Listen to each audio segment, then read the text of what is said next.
We are finally down to the last hours, fewer than 24 hours left in Donald Trump's reign of terror, depending on when you listen to this and when you watch today's show. And somehow, as we really get ourselves ready for a new administration, a new president, a new start, hopefully turning into experiencing an inflection point when it comes to coronavirus and starting to go in a better direction, we still are seeing these last gasps of desperation from Donald Trump to see if maybe somehow he could do something to open the window even slightly to remaining in power. And now, abandoned by so many, having conceded, and I use that term very narrowly, conceded that there will be a transition, that there will be a new administration, Donald Trump over the weekend had MyPillow CEO Mike Lindell at the White House,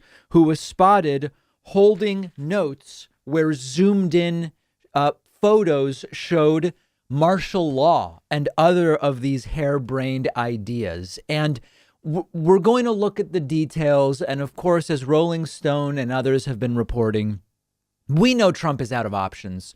We know that we are mere hours from Donald Trump leaving the office of the presidency in shame, having lost the House for Republicans in 2018, having lost the Senate for Republicans in 2020, and having made himself a one-term president, and in so doing led to one of the biggest global failures on coronavirus. The court challenges didn't work. Pressuring Republican politicians to try to do weird things on January 6th didn't work. Focusing on the December 14th electoral vote counts, none of it worked. But Trump had MyPillow guy, Mike Lindell, at the White House, seen entering on Friday, whose notes discussed martial law. And Mike Lindell, although I'm not going to play any of these agit trash interviews that he's been doing, including from his private jet, insisting that there are still ways, there is still a path forward somehow.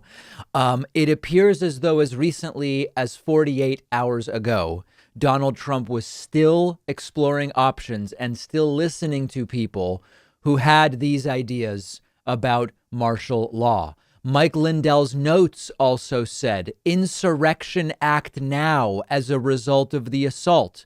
Something, martial law if necessary. So that is Mike Lindell's idea for Donald Trump. Now, importantly, why is a pillow manufacturer who believes Trump is a gift from God advising a president of the United States? Well, the answer is in the question. Because he believes Trump is a gift from God. And these are exactly the types of people that Donald Trump puts around him. He doesn't put an infectious disease expert around him to manage a pandemic. He puts a neuroradiologist around him to manage a pandemic who happens to have a view favorable to that of Donald Trump.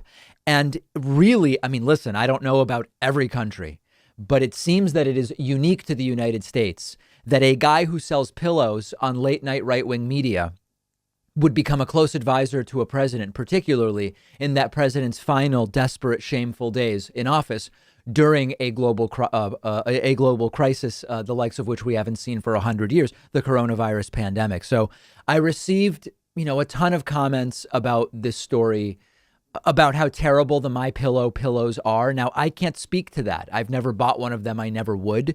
But the important part is not about the pillows. It's why is the pillow guy meeting with the president of the United States to offer advice, and in particular with a document that says martial law written on it. But it all tracks. If you call Scott Atlas to help you run infectious disease, why not call a pillow guy? Right?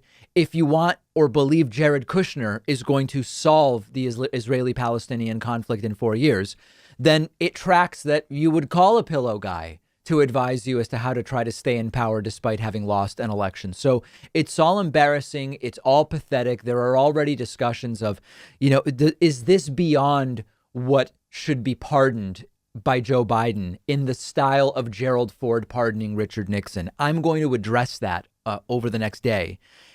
I'll preview my position. The answer is absolutely not.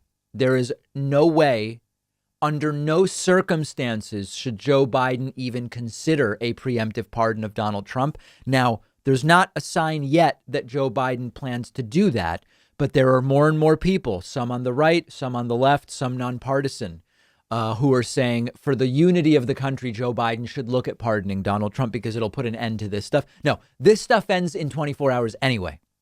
And I believe it would be a grave mistake to pardon Donald Trump. But I will get to that. I don't want to get ahead of myself. Before we get to Joe Biden being in a position to pardon anybody, we have to get through tomorrow's inauguration. And I want to talk about the horrible things going on there.